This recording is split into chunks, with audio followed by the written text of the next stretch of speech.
여자들은 어디에서 무엇을 하고 있을까? 여자들은 안전하게 살고 있을까? 여자들은 행복할까? 여자들이 궁금한 부산에 살고 있는 20, 30대 여성들의 이야기. 여자들의 주 여의주입니다. 안녕하세요. 사마 재난 재해를 대비하는 우리들의 자세를 주제로 사회를 맡은 북두입니다. 오늘은 인원이 총 5명이네요. 누리님부터 간단히 자기소개하고 이야기를 나눠보도록 할게요. 네, 안녕하세요. 원하는 모든 걸 다 누리고 싶은 누리입니다. 안녕하세요. 돈과 성공에 목마른 장단입니다. 안녕하세요. 꿈과 희망으로 가득 차 있는 나디아입니다. 안녕하세요. 프로 엔잡러 이지입니다. 오늘 주제를 재난 재해에 대비하는 자세로 잡은 이유가 있죠. 사실 저희 녹화하는 날마다 공교롭게도 호우주의보가 함께 했는데요. 특히 1화 녹화할 때는 도로까지 침수가 된 상태여서 말로는 우리 팟캐스트가 얼마나 대박이 나려고 이러나 했지만 사실 생명의 위협까지도 느껴질 정도였거든요. 그러고 보니 오늘 녹화 멤버가 다들 1화 녹화에 참여했던 멤버들이네요. 다들 그때 집에 잘 들어가셨나요? 네, 그날 놀라셨던 분들 다들 많으시죠. 그때가 7월 23일이었는데요. 이날 최대 200mm가 넘는 비가 쏟아졌다고 합니다. 전 정말 태어나서 부산에 그렇게 많은 비가 온 건 처음 온 것 같아요. 이 강수량의 숫자가 잘 안 와닿으실 수도 있는데 50mm가 물의 양동이를 퍼붓는 느낌이고요. 5에서 80mm가 폭포처럼 내려서 시야도 확보가 잘 안 되는 수준이고 여기까지가 이런데 80mm 이상은요. 거의 대규모 재난 수준의 이제 공포급이 되는 거예요. 그날 부산이 이 정도였었어요. 그래도 저희가 이날 녹음을 했었는데 녹음할 때 걸린 시간이 한 2시간 정도밖에 안 됐는데도 들어왔을 때랑 맨 처음에 입장했을 때랑 나갈 때랑 풍경이 완전히 다르더라고요. 다행히 그때 장단님 아버님께서 차로 태워주셔가지고 지하철역까지 무사히 도착했는데 그때 차들이 멈춰서 있고 막 도로가 강처럼 변해 있어가지고 아버님 차량까지 침수되는 건 아닌지 걱정도 되게 많이 했었어요. 그날 너무 안타깝게도 3명이 숨지는 사고가 났고 상가랑 건물 파손됐고 지하철도 운행 중단됐고 차량 침수 당연히 많이 됐고요. 담벼락 붕괴됐고 온갖 피해가 다 속출해졌습니다. 이번을 계기로 좀 적극적인 대책을 수립해서 만만히 준비가 되었으면 좋겠네요. 맞아요. 그때 아직도 기억이 나거든요. 선명하게 기억이 나는 게 저는 지하철을 내리고 나갔는데 바다 내음이 너무 나는 거예요. 네, 바다 내음이 너무 나가지고 저희 집이 그렇게 바다랑 가까운 집이 아니거든요. 근데 바다 내음이 너무 나서 이제 짠내가 폭발했던 기억이 나요. 물도 이제 거기서 올라오는 것들이 많이 보이고 그리고 저는 그때 천둥 치는 게 너무 무서웠거든요. 그리고 처음으로 이렇게 물이 무릎까지 차오른다는 게 너무 놀랐어요. 제가 무릎까지 차오르는 곳은 수영장밖에 없었는데 저도 계곡밖에. 그쵸. 네, 이런 경우가 너무 처음이어가지고 너무 놀랐어요. 그리고 수해에 대한 영상을 제가 많이 보긴 했는데 이렇게 제가 대상이 될 줄은 처음 알았습니다. 네, 그리고 그날 제 눈은 지갑을 잃어버려서 네, 그게 더 멘붕이었네요. 지갑 안에 정말 많은 게 들어있을 텐데. 서류 잃어버렸어요. 서류. 큰일 났어요. 저도 이날 진짜 놀랐어요. 살면서 처음 맞는 정말 재난, 재해 그쵸. 이런 느낌이었거든요. 그러니까 이게 정말 비가 많이 온다 이 정도 수준이 아니라 저 까딱하면은 내가 저기 쓸려가서 죽겠는데 뭐 이 생각이 딱 들어요. 공포가 확 엄습하는 그런 느낌? 진짜 깜짝 놀랐고요. 그다음에 저희 집 쪽이 광안리 쪽인데 일단 광안리 해변은 이미 백사장이 안 보일 정도로 다 잠겼고 그리고 하수가 곳곳에서 역류해가지고 무릎 높이 이상으로 물이 막 차올라 있었고 도로가 전부 무릎 높이 이상으로 차 있었고요. 물이 너무 거세게 역류하니까는 맨홀 뚜껑이 진짜 크고 두껍잖아요. 네. 무거운 게 역류해서 뚜껑이 확 올라오더라고요. 그래서 그 올라온 뚜껑이 막 차를 치고 다니고 그리고 그 구멍에 이제 차 바퀴는 빠져가지고 난리가 나고 뒤에서는 그 차 받고 사람들 나와서 아연 실색해 있는데 그 표정에서 사람들이 되게 공포감이 느껴졌었어요. 그래서 저는 그게 너무 무서워가지고 집에 진짜 혹시나 이제 잠겨 있는데 제가 발을 이렇게 딛게 되면은 그 안에서 뭐 날카로운 게 물속에 떠다닐까봐 맞아요. 그리고 혹시나 감전 사고가 일어날까봐 최대한 위로 막 점프하면서 영화 엑시트 보셨어요? 그것처럼 다녔거든요. 팔로 다니셨어요. 그리고 잘못하면은 그 맨홀에 빠질 수도 있는 그렇죠. 거잖아요. 맞아요. 그래서 그렇게 막 돌아가지고 5분 만에 갈 수 있는 길을 제가 30분이 넘게 걸려서 막 진짜 땀 뻘뻘 흘리면서 뛰어다녔었어요. 이게 진짜 재난 영화 같더라고요. 맞아. 국두님 말씀대로 저희 진짜 그때 저도 저희 아버지가 저희 집에서 그 본가까지 5분이면 가거든요, 차로. 근데 15분이 넘었는데 아빠가 전화가 안 오시는 거예요. 너무 걱정돼가지고 전화를 해봤더니 아직 가고 있는 중이라고 그래서 나중에 이제 도착하고 나서 연락이 오셨는데 너무 도로가 침수가 되고 거기에 지나다닐 수가 없어서 골목길로 가느라고. 근데 그 골목길에도 이미 차가 너무 많았던 거예요. 그래서 시간이 많이 걸렸다고 하시더라고요. 진짜 다들 잘 들어가셔서 정말 너무 다행입니다. 저도 그날 죽을 뻔했거든요. 내리는 비 때문에 생명의 위협을 처음 느껴봤습니다. 진짜 집에 딱 들어가니까 다리에 힘이 풀려가지고 진짜 옷만 딱 갈아입고 한동안 침대에 등을 기대고 멍하게 앉아 있었어요. 정신을 못 차리겠더라고요. 맞아요. 전 차 타고 지나가면서 옆에 차선을 봤는데 차가 멈춰서 있는 거예요. 이 차에 물이 들어오니까 시동이 꺼져서 근데 그 앞에 앉아 계신 운전자분이 되게 힘없이 어깨를 축 늘어뜨린 게 기억이 아직도 나네요. 저도 기억나요. 비사의 외제차, 굉장히 유명한 그 외제차였는데 도로 한복판에 비상 깜빡이를 켠 채 쓸쓸히 멈춰 있었던 모습이 아마 그 운전자분도 갑자기 비가 그렇게 쏟아질 줄은 아마 예상을 못 하셨을 것 같아요. 근데 그 차가 물에 잠겨가지고 시동이 꺼진 상태였던 거죠. 네. 그렇죠. 그게 높이가 어느 정도 됐었죠? 보통 사람 내리면 무릎이었는데 네. 그 도로는 좀 더 깊었어요. 그 정도 올라오면 이제 차가 시동이 꺼지는구나. 그 꺼지는 차들이 있는 것 같더라고요. 그 자체가 그쵸. 조금 낮은 차였던 것 같아요. 네, 그래서 저는 그래도 그날 이후로는 날씨가 좀 좋아지지 않을까 했는데 웬걸 올해는 장마가 가장 늦게 끝난 해로 기록될 정도로 최장기간 비가 쏟아지고 있는데요. 이 기간 동안 겪은 피해가 있을까요? 나디아님? 다행히 저희 집은 그렇게 큰 피해는 없었는데 제가 저희 건물에 되게 비가 많이 내려가지고 그 위에서 이렇게 좀 누수가 있었나 봐요. 그래서 그 물이 조금씩 타고 내려가가지고 엘리베이터 쪽에 전기가 나간 거예요. 그래서 처음에는 이제 불이 확 다 나가더라고요. 네. 근데 그것만 해도 공포스러운데 이제 그것 때문에 혹시나 사고 날까봐 이제 그 엘리베이터를 멈추고 지금 수리 중이거든요. 근데 이게 원래 평소라면 절대 누수가 안 되는 부분이래요. 근데 비가 개물처럼 내리니까 이게 일반적인 건축 기준이나 규격이 이 사태를 지금 감당을 못 해내고 있더라고요. 그래서 저는 이제 10층 넘게 위에서 사는데 그 기간 동안에 이제 계단을 오르내리는 게 곤욕이죠. 네. 저도 다행히 개인적인 피해는 없었는데요.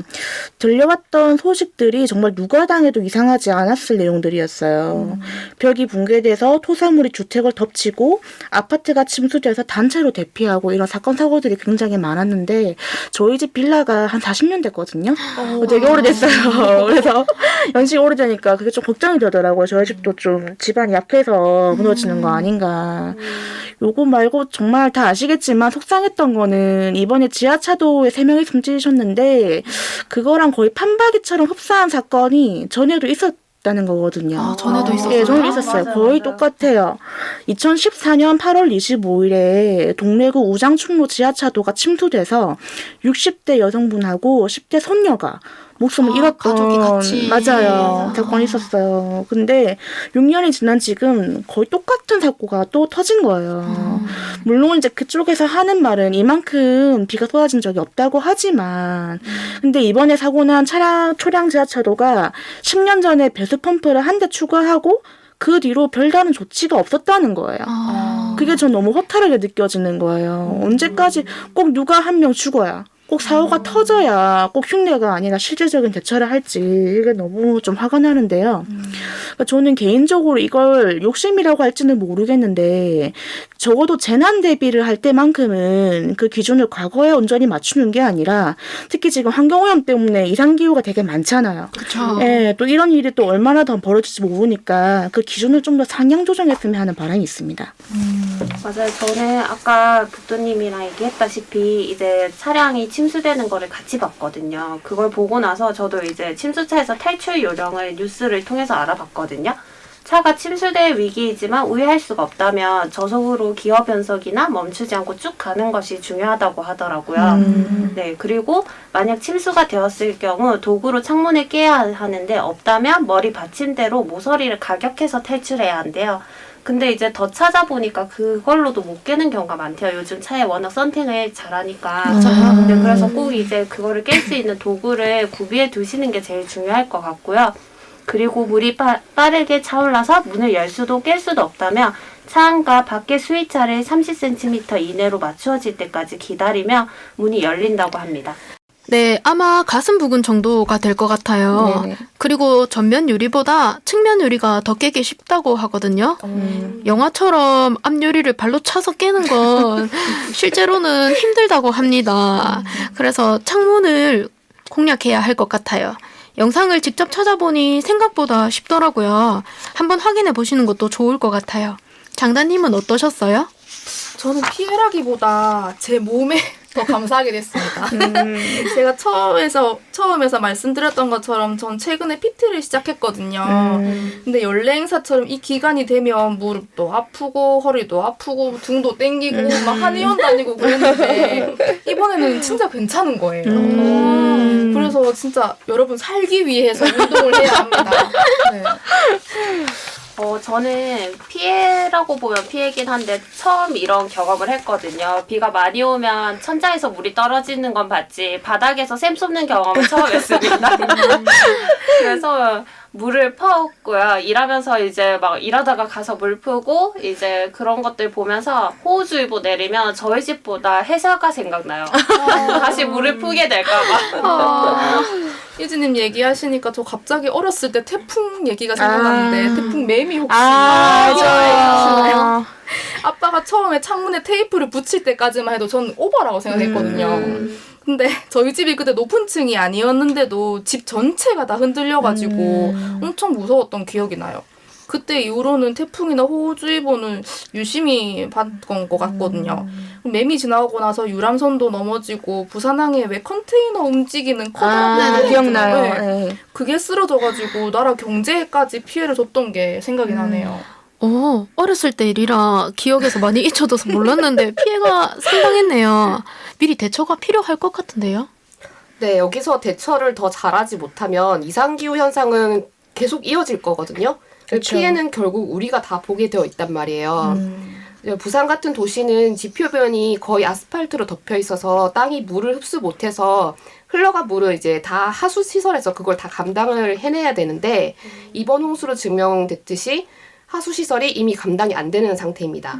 그리고 더 늘린다고 하더라도 이게 감당을 할 수 없다라고 전문가들이 얘기를 하고 있어요. 그래서 곳곳에서 지금 보도블럭 아래 토사가 다 유실돼서 도로에 싱크홀이 생기고 밑으로 꺼져서 군데군데 그 걸어다니는 도보자들에게 굉장히 위협이 되고 있고요. 그리고 이제 하수 시설을 늘려서는 답이 안 되니까 대안책으로 이제 투수가 되는 그러니까 물이 밑으로 이렇게 통과가 되는 아스팔트를 곳곳에 새로 깔거나 녹지를 많이 조성해서 흙이 물을 먹을 수 있도록 그런 방법들이 새로 이제 뭐 예전부터 사실은 있었죠. 이런 상황이 올 거다. 전문가들은 계속 얘기를 했거든요. 그런데 그게 이제 지금 당장에 그 표심과는 이어지지 않기 때문에 우리의 예산이 어떻게 쓰이냐. 역시. 네, 그래서 이게 계속 미뤄지다가 결국에는 저희가 이제 이런 재난 상황을 맞아들이게 된 거죠. 그래서 자연재해에 맞춰서 좀 도시 계획을 다시 새로 짤 필요가 절실하고 당장 이번 여름만 해도 사망자가 발생했잖아요. 네. 지금부터 우리도 정부 부처나 지자체에서 하는 대응에 좀 관심을 가지고 예산을 제대로 쓰고 있는지 딱 지켜보고 있어야 됩니다.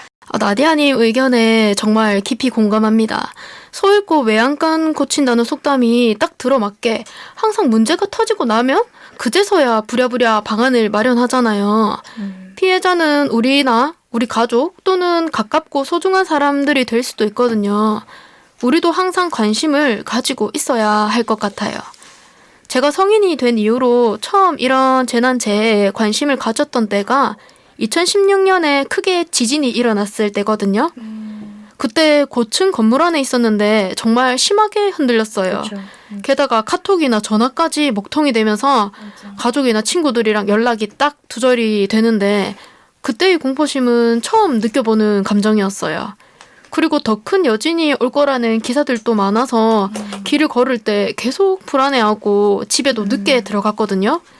잠들 때까지도 계속 재해와 관련된 기사나 생존 방법에 대해 알아봤던 기억이 있어요. 다들 그때 이후로 생긴 자신만의 안전수칙으로 어떤 것들이 있나요? 아, 그때 기억나요. 저도 지진. 저는 그때 운동하느라고 몰랐거든요. 근데 나와서 보니까 부모님이 전화가 오시고 난리가 난 거예요. 어디냐고. 저희 부모님도 그 빌라에 사시는데 몸만 뛰쳐나오셨더라고요. 너무 놀래가지고. 근데 저도 그 여진 이야기를 들으니까 한동안 계속 불안했어요. 맞아요. 네. 저희 회사가 좀 높은 층에 있는데 바람만 세게 불어도 약간 다리가 힘 풀릴 정도로 그래서 책상 위에 항상 물컵을 놔두고 그게 안 흔들리는 거를 확인해야지 안심이 되는 거예요. 네. 그러면서 그동안 제가 얼마나 안전하게 살아왔는지가 확 느껴졌어요. 생각해보니까 학교 다니는 동안에는 이런 안전교육에 대해서는 저희가 배운 적이 없더라고요. 맞아요. 그래서 막상 닥치니까 어떻게 할지를 잘 몰라서 안전교육이 어렸을 때부터 필요하겠다는 생각을 되게 많이 했어요. 그리고 집에서 재난이 발생했을 때나 회사에서 발생했을 때 어떻게 어디로 대피해야 할지를 생각해보게 됐거든요. 재난 가방이 필요하겠다는 것도 어떻게 싸야 할까 고민 같은 것도 하게 됐어요. 여기서 저희 깜짝 게스트가 오기로 하셨는데요. 먼 길 와주신 타미님이세요. 학교의 안전교육에 대해서 잠깐 이야기를 해주시기 위해 참석해 주셨습니다. 타미님 안녕하세요. 네, 안녕하세요. 타미입니다. 학교에서는 우선 세월호 이후로 안전교육이 확실히 강화됐다는 게 느껴지거든요. 그 전에는 사실 안전교육이라고 해도 뭔가 체계적이지 않게 그냥 했었던 기억이 있는데 세월호 이후에는 무조건 전 학년에 안전교육 시수가 필수로 포함이 돼서 실시해야 되고요. 눈에 띄는 건 1, 2학년은 아예 안전한 생활이라는 교과가 만들어졌어요. 그래서 교과서가 있거든요. 그래서 거기는 이제 집이나 학교, 놀이터, 캠핑장에서 안전수칙 같은 것도 배우고 또 지진, 화재 등 대피 활동, 대피 훈련 같은 것도 이제 공부를 하게 되고요. 또 EBS에서도 우당탕탕 아이쿠라는 프로그램이 있어요. 그게 이제 안전과 관련된 영상인데 이것도 학교에서 수시로 들어주고 혹시나 성인이어도 뭔가 안전교육에 대해서 이거는 계속해서 우리가 알아야 되는 거니까 뭐 그냥 심심할 때 틀어서 보는 것도 저는 추천하거든요. 그리고 뭐 그 지진, 화재 등 재난 대피 훈련도 1년에 무조건 하고 제가 그전에 있었던 학교에서는 이걸 엄청 수시로 했는데 할 때마다 이번에는 모두 이렇게 대피하는데 5분이 걸렸습니다. 하고 또 다음에 할 때는 4분이 걸렸습니다. 또 할 때는 3분이 걸렸습니다. 이런 식으로 시간을 점점 단축해서 하는 훈련을 계속 하더라고요. 그러니까 이제는 비상벨 울리면 훈련을 하니까는 애들은 또 해요라는 말이 나올 정도로 하긴 하거든요. 너무 좋다. 네. 그러니까 좋은 것 같아요. 저희는 또 설득해야죠. 아니, 울리면 바로 나가야 되는 거 아니에요? 맞아요. 그렇죠. 그러니까 애들은 나가는 게 귀찮은 거예요. 아. 또 나가요? 이렇게 하는데 그 정도로 연습을 열심히 하고 있고 또 최근에 저희 학년은 학년끼리 애들 반티를 선물로 줬는데 그 문구가 엄청 인상 깊었어요. 행복하고 안전하게. 이 정도로 학교에서는 안전에 대해서 엄청 신경을 많이 쓰고 있는데 어떻게 보면 당연한 거기도 하고. 그렇죠. 근데 이게 완벽한 안전 교육이란 게 없으니까는 참 이게 좀 생각을 또 많이 해봐야 되는 것 같긴 해요. 그래도 학교에서는 최선을 다해 노력을 하고 있습니다. 네, 학교 입장을 대변하여. 보고하는 시간이 지금. 네, 타미님 고생이 엄청 많으신 것 같아요. 네, 감사합니다.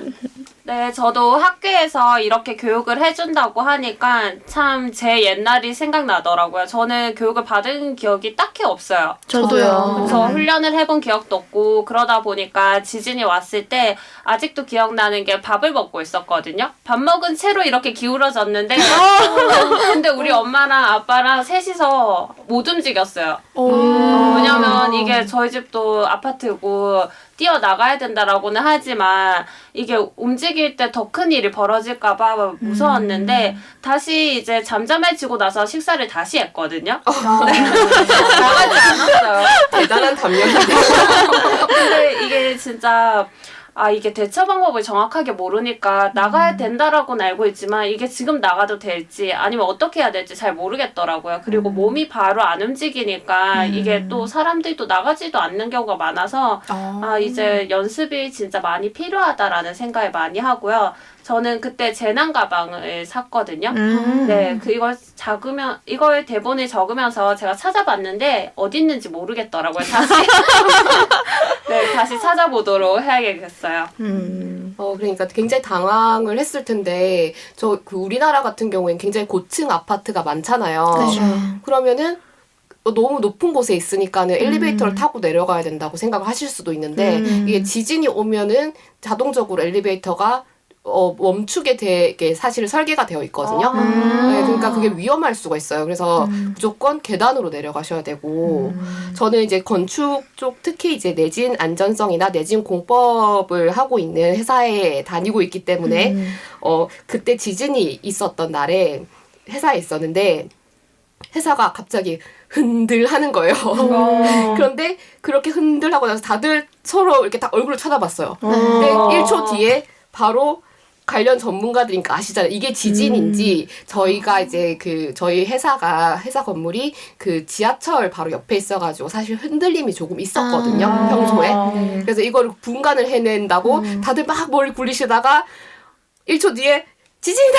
바로 소리를 지르고 빨리 내려가! 라고 지시를 바로 해주셨어요. 그 말이 들리자마자 다들 옆에 있는 헬멧을 머리에 쓰고 이거 상비해두세요?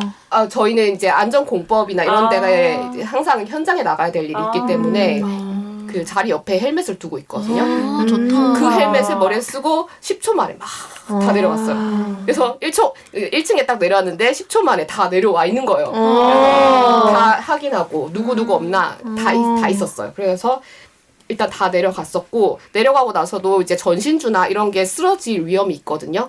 위를 한번 보시고 낙하물이 있는지 낙하물이 있을 것 같은 곳은 피해서 조금 공터로 나가서 피하셔야 되는데 그런 거를 피해서 혹시나 여진이 있을 수 있으니까는 또 한 30분을 기다렸어요. 그래서 저희끼리 막 기다리다가 그날은 좀 일찍 퇴근을 했었거든요. 근데 저는 항상 좀 안전 염려증이 있는 편이어서 어디를 가든 간에 안전 대피로를 좀 눈여겨보고 영화관에 들어가도 그 앞에 설명해 주잖아요. 안전 대피로는 어디입니다. 그럼 저는 머릿속으로 시뮬레이션을 해봐요.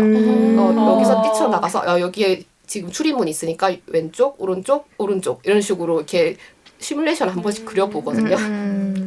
근데 우리나라는 이런 좀 각종 재해, 지진이나 아니면은 홍수, 재난에 관련된 교육이 좀 부족한 것 같고 관련해서 좀 노출도가 많이 낮은 게 아닌가 싶어요. 네. 맞아요. 외국에는 이런 안전교육이 잘 되어 있는 편인가요? 제가 2008년도 정도에 일본에서 유학을 했었는데 굉장히 옛날이죠.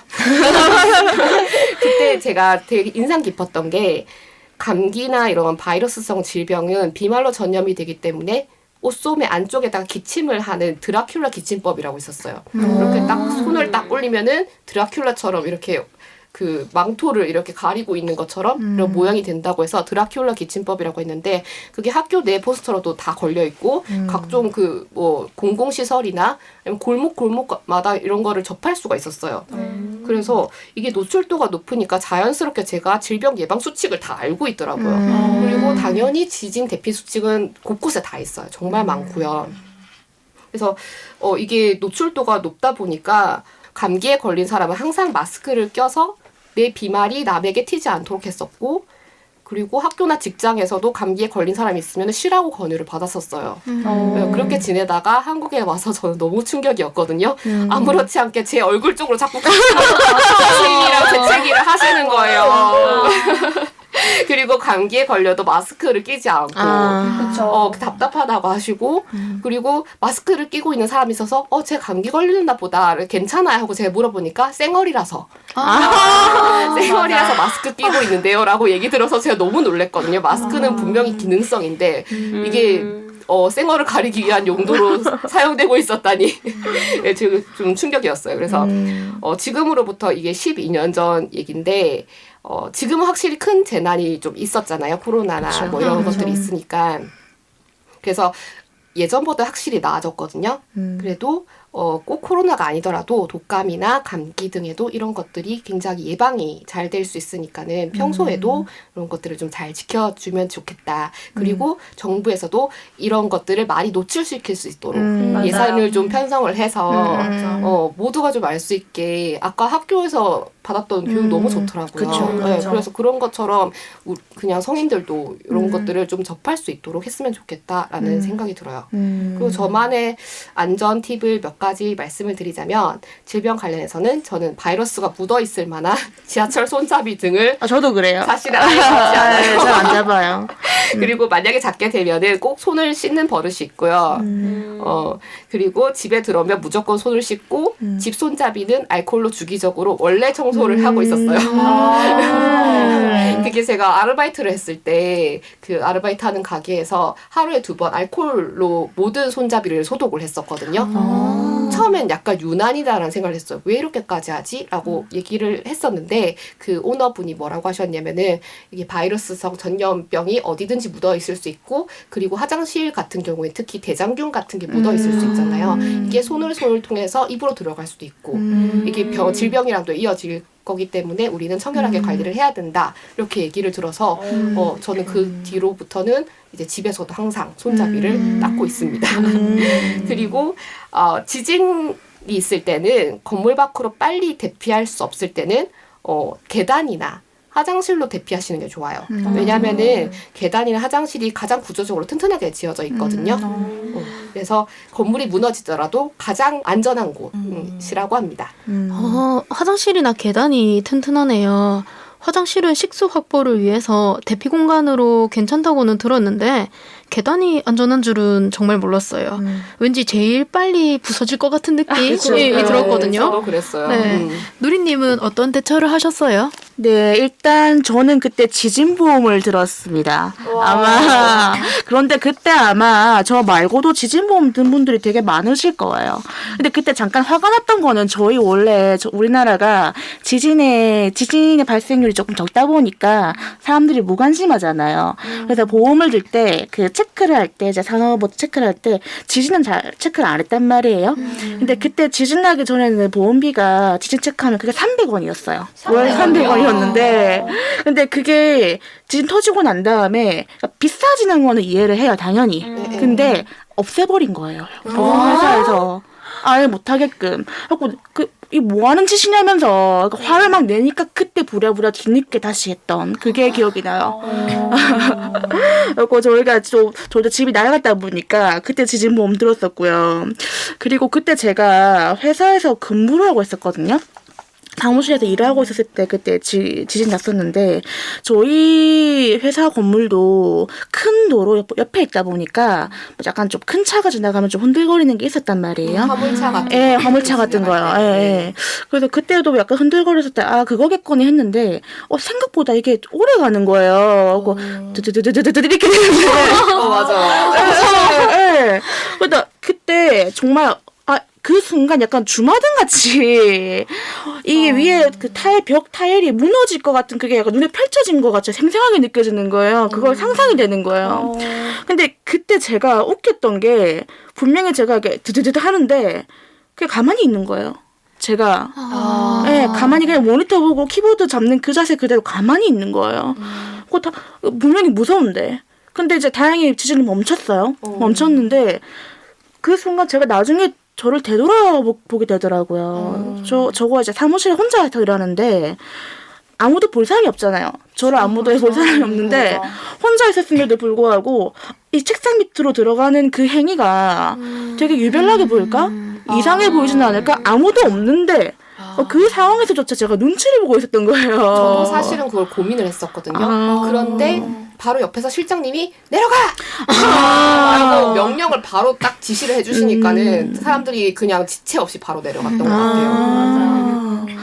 저도 아마 혼자고 또 말씀하셨던 것처럼 그런 그 재난 대비에 대해서 노출이 많이 안 돼 있다 보니까 그래서 그랬던 것 같아요. 저는 그게 나름 충격으로 다가와서 조금 고쳐야 되겠다 이걸 좀 생각했었고요. 저도 그때 학원에 있어서 마침 책상이 앞에 있었거든요.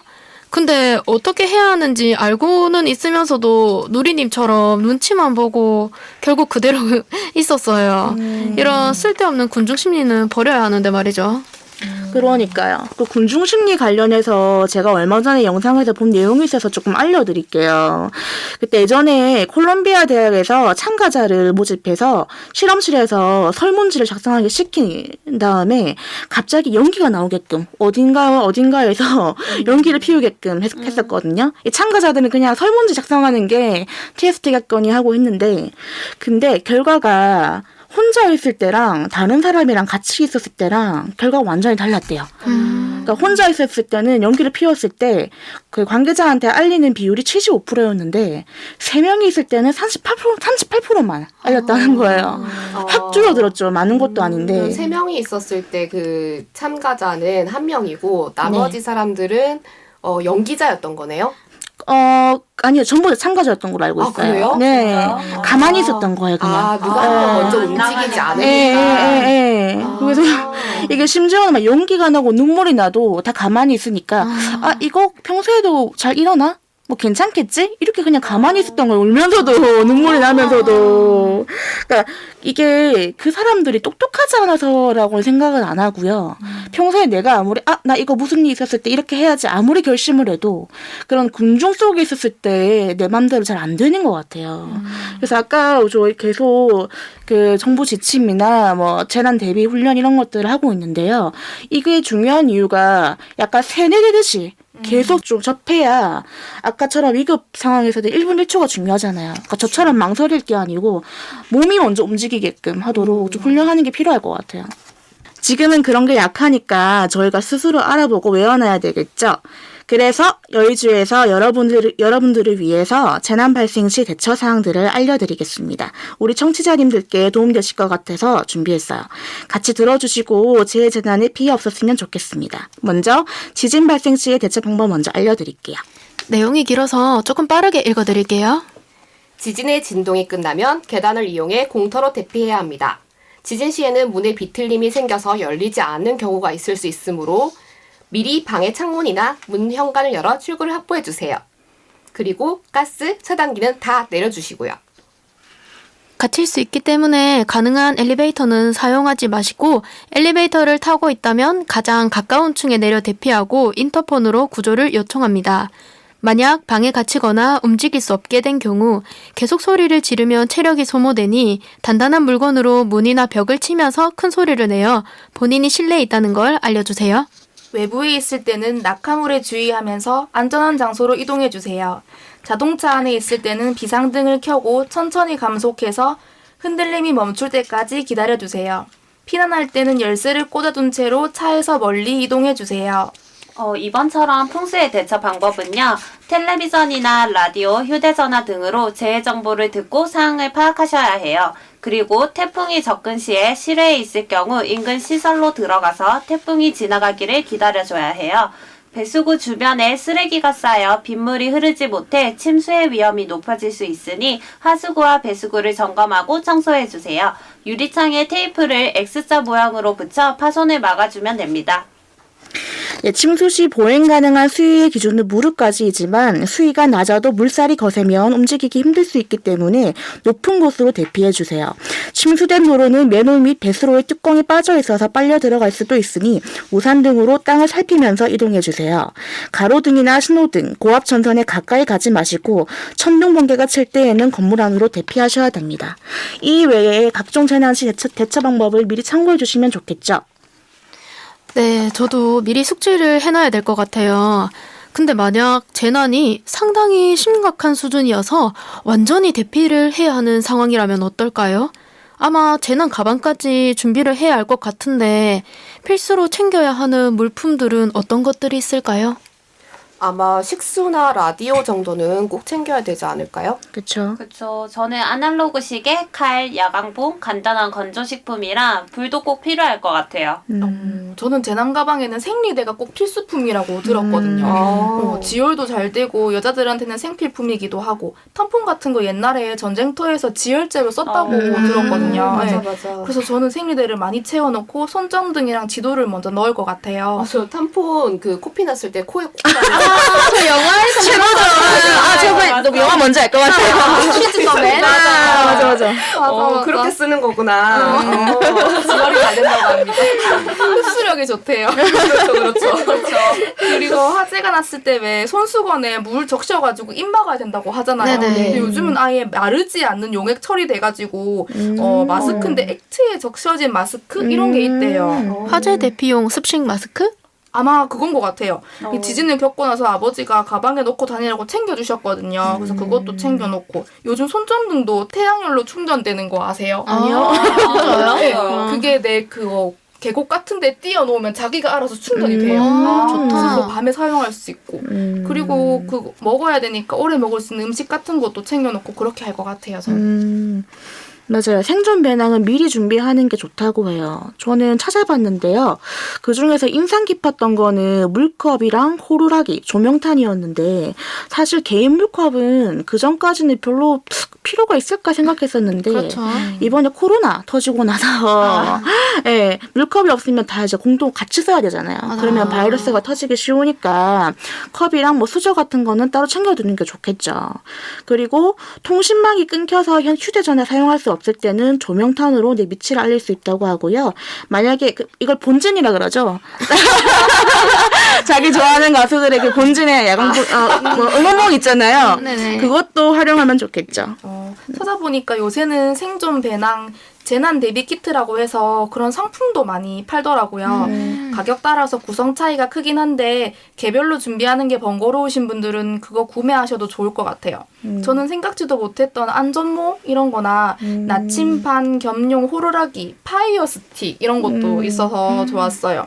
그리고 가방 안에 다 들어갈 수 있게 구성품들의 크기가 적당해서 되게 괜찮은 것 같았어요. 챙겨야 할 게 한두 가지가 아니네요.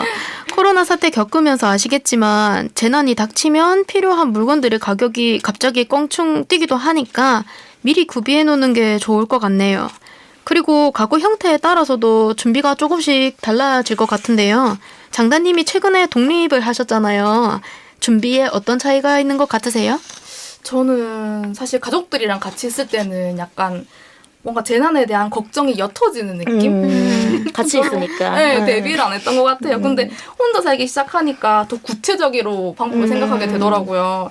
전 반려동물은 없어서 저 한 몸만 잘 챙기면 되는데 지금은 재난 가방을 안 만들어놨어요. 근데 이번 물난리를 겪고 나서 더 필요하다는 생각이 들어가지고 이번에 한번 싸보려고 합니다. 그리고 제가 있는 건물이 무너지면 어디 가야 될지, 뭐 주변에 피난처 같은 곳도 있는지 살펴보게 됐어요. 보통 학교나 공공기관 건물에 설정돼 있던데 아닌 곳들도 있더라고요. 그래서 청취자분들께서도 주변에 걸어 다니실 때 한 번씩 살펴보면 되게 좋을 것 같아요. 저도 가족들이랑 지내면 뭔가 믿는 구석이 있다는 생각이 들어서 방심하고 있을 것 같은데 혼자 사니까 좀 더 진지하게 받아들이는 것 같아요. 이진님은 어떠신가요? 저는 1인 가구는 아니고요. 부모님이랑 같이 살고 있는데 저희 집 부모님은 좀 무신경합니다. 이거 이야기하다 갑자기 생각났는데 지진 났을 때 저 맨날 자고 있었거든요. 근데 나를 깨워주지 않았어요. 무심하셔. 맞아요. 그래서 다음날 돼서 지진 나지 않았냐. 이게 어떻게 된 거냐. 났다. 근데 괜찮았다. 근데 제가 집에 제 옆에 책장이 2개나 있거든요. 책장 앞에서 자는데 나를 안 깨워줬다는 게 너무해. 그쵸. 그래서 제가 그 트위터 재난 알림 그런 거 설정 다 해놨고요. 그때 막 부모님이 유난이라고 했는데 키트를 제가 막 구비하고 막 이랬거든요. 네, 그래서 저는 뭐 가족이 같이 살아도 내가 다 해야 되기 때문에 이지님이 가장이시네요. 안전해서 가장입니다. 다 들고 가야 되기 때문에 그냥 뭐 1인 가구나 다름없다 이런 생각하면서 살고 있어요. 이지님은 코로나 때문에 마스크도 구매하시고 세정제도 구매하시고 가족들이랑 같이 지내시면서도 가족들 안전 책임지시는 가장 느낌입니다. 네, 그러네요. 이지님이 가족분들에게 있어서 112이자 119네요. 이지님과 마찬가지로 챙겨야 할 게 좀 더 많은 멤버가 있죠. 반려동물을 키우는 누리님, 나디아님, 타미님, 그리고 저. 애들을 생각하면 정말 재난은 절대 일어나면 안 돼요. 생각만 해도 너무 막막합니다. 나디아님은 어떻게 하실 계획인가요? 저도 제 동생이랑 저랑 그리고 이제 고양이 2마리 이렇게 키우고 있는데요. 반려동물 지금 천만 시대잖아요. 그렇죠. 네, 반려동물을 이제 가족으로 생각하는 사람이 많을 거고 저도 그 중에 하나입니다. 저희 고양이들이랑 대피소에 만약에 같이 못 들어간다면 저는 대피소에 안 들어갈 거거든요.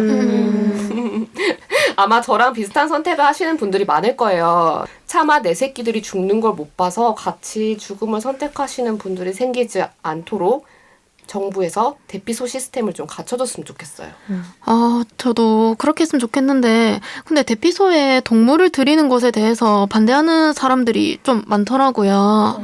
혹시 그런 시스템을 갖춘 나라가 있나요? 저도 그래서 궁금해서 찾아봤는데 미국이나 일본 같은 경우에는 그런 시스템이 있더라고요. 미국에서는 2005년도에 허리케인 카트리나 피해가 굉장히 심했잖아요. 그때 이후로 대책을 좀 정비해서 반려동물을 대피소에 출입 허용으로 방향을 바꿨다고 하는데 이게 2006년도에 통과가 됐어요. 근데 이거를 제안한 정치인인 톰 렌토스라는 분이 뉴올리언스에 있는 9살짜리 어린아이가 강아지와 함께 대피소에 들어갈 수 없어서 우는 모습은 참기 어려웠다 라고 하시면서 이 법안을 입법을 하셨고요. 그리고 이재민이 눈물을 머금으면서 반려동물을 버려두고 대피소로 향하는 모습을 봤을 때 이런 상황이 다신 벌어져서 안 된다는 생각이 들었다고 덧붙였습니다. 그래서 일본의 경우도 환경성의 반려동물 재해 대책을 통해서 재해 시에는 반려동물과 함께 대피소로 대피하도록 하고 있다고 하더라고요. 인식표를 부착을 하고 비축 물자 그러니까 그 반려동물용이겠죠. 비축 물자를 따로 준비를 하고 그다음에 재해 대응법과 대피소 및 임시주택에서 주의할 점 이런 요령 등을 전부 다 상세히 기술해 놓았다고 하는데 이런 부분을 참고해서 우리나라도 법안이 좀 제대로 갖춰졌으면 좋겠어요. 포항 지진 후에 반려동물과 함께 들어갈 수 없다면 집에서 함께 죽음을 맞이할 수밖에 없다는 청원도 지금 맞아요. 기억나요. 올라와 있잖아요. 2020년도부터 인구주택 총조사를 할 때 반려동물의 종류와 마리수까지 반영한다고 하는데 그만큼 반려동물을 기르는 가구가 많아졌고 정부에서도 이에 대한 여러 가지 행정을 펼친다는 이야기 같은데요. 반려동물과 함께 들어갈 수 있는 대피소 시스템이 갖춰질 수 있도록 우리가 또 힘을 보태야 할 것 같습니다. 네, 맞습니다.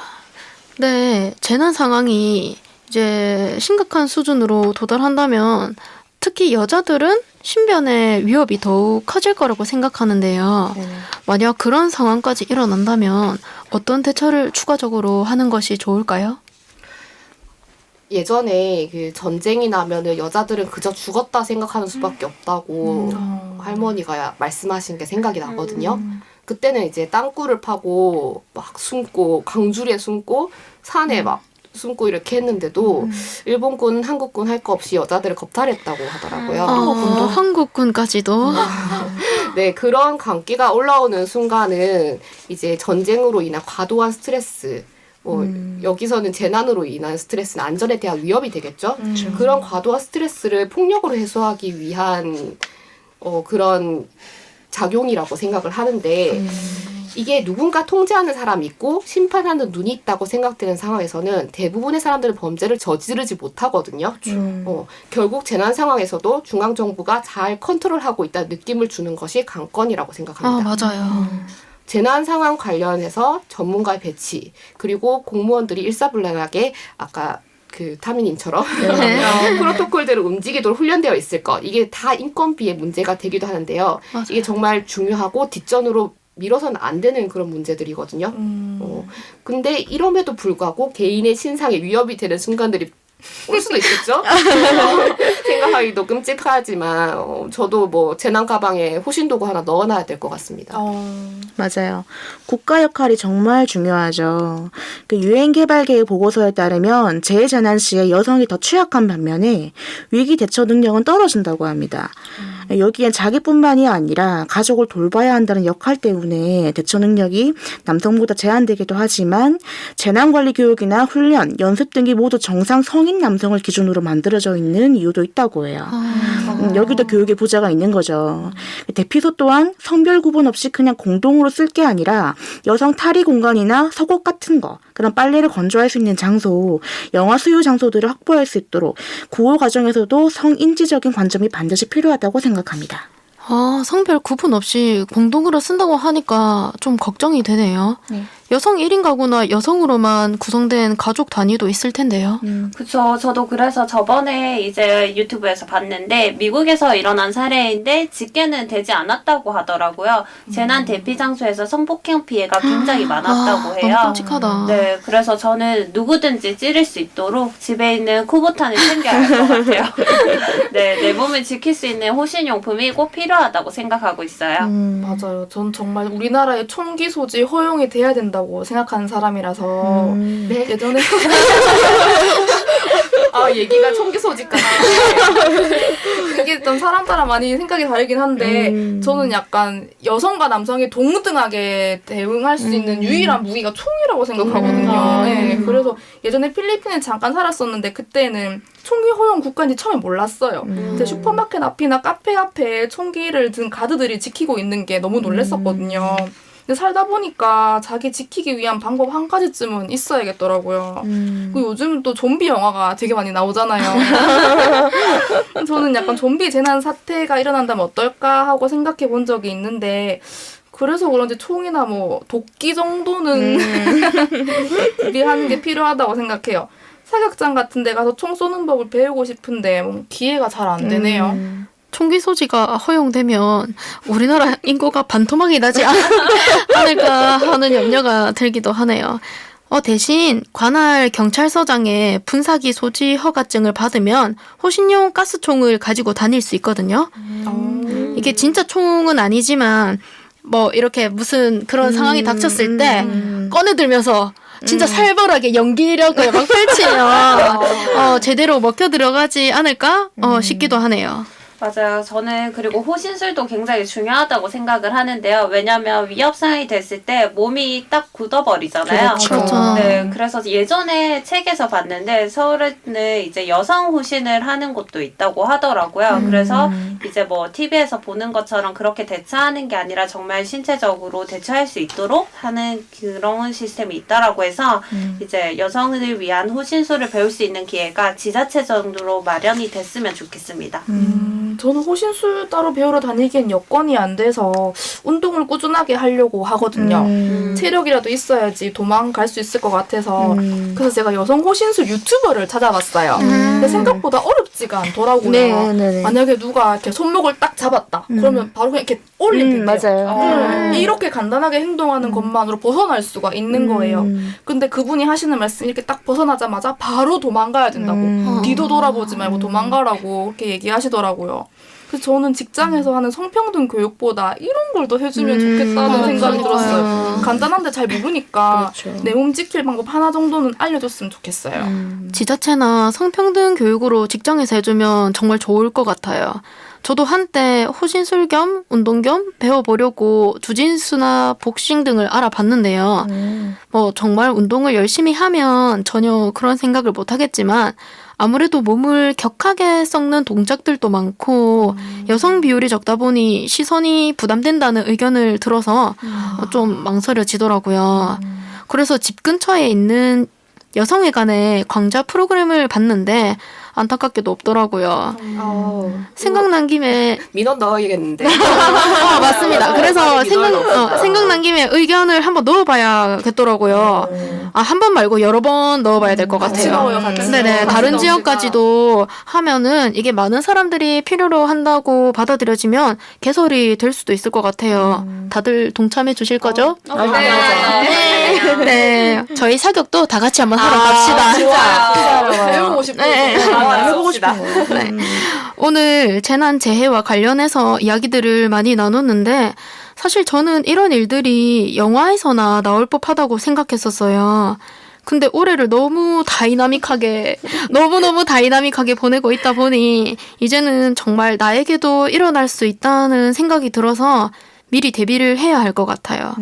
청취자분들은 오늘 방송을 듣고 어떠셨는지 다른 좋은 의견이 있으신지 궁금하네요.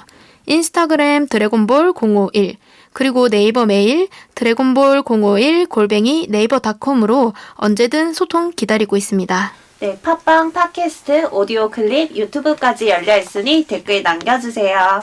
그리고 다음화에서는 여성 네트워크에 대해서 이야기를 할 예정입니다. 오늘보다 더 재밌고 알찬 내용으로 찾아뵐게요. 그럼 다음 방송에서 만나요. 여자들의 오늘보다 나은 내일을 위하여!